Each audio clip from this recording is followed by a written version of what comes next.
बात करते हो 12 साल में मार्केट तो कहां से कहां चला गया, पैसा तो कितना हो सकता था। तो ऐसी है कि 2014 में एक बैंगलोर में एक क्लाइंट आई हमारे पास में, शी वॉज विडो। 1 साल पहले ही उनके हस्बैंड एक्सपायर हुए थे। बहुत ज़्यादा उस इनिशियली पैसे नहीं थे, 55 लाख, मुझे याद है अच्छी तरह से, 55 लाख रुपए का उनका एक कॉर्पस था। और बहुत डरी हुई थी कि विकास मेरी छोटी बच्ची है, मुझे कुछ समझ नहीं आ रहा है, क्या करूँ, यही पैसे मेरे पास में और क्या कर सकते हैं उसमें। इक्विटी का अक्कड़ वक्कड़ कुछ नहीं पता था, इक्विटी क्या होती है कुछ समझ नहीं आता था उनको। ठीक है, उनसे बात की, उनका पोर्टफोलियो बनाया। We have started with 20% equity. So and she was young, she was almost 38 years at that time. हमने कहा 20-25% इक्विटी के साथ हम स्टार्ट करते हैं धीरे धीरे करके, क्योंकि आपको कुछ समझ नहीं आता, धीरे धीरे करके हम आपका पोर्टफोलियो, क्योंकि यहाँ पर जर्नी बहुत लंबी थी। उनके पास कुछ उनके हस्बैंड के इंश्योरेंस का कुछ पैसा आया, पोर्टफोलियो साइज बढ़ता चला।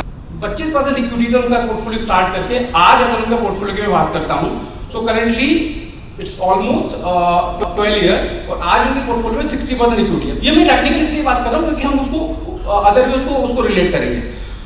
अब अगर फाइनेंशियल टर्म में देखा जाए, एसेट एलोकेशन मॉडल से देखा जाए, कोई भी आकर के ये कमेंट कर सकता है कि किस बेवकूफ एडवाइजर के साथ में आपने काम किया कि आपके लाइफ के यंग एज में तो उसने आपका इक्विटी एलोकेशन 20% रखा और आप 12 साल के बाद में बढ़ाकर के उनको 60% पे लेकर गए। की जो बात करते हो 12 साल में मार्केट तो कहां से कहां चला गया, पैसा तो कितना हो सकता था, ये हो गया टेक्निकल। लेकिन अगर आप उस इन्वेस्टर की मेंटल स्टेट को समझोगे, उसकी रिक्वायरमेंट को समझोगे, क्योंकि 2021-22 में शी गॉट रीमैरिड,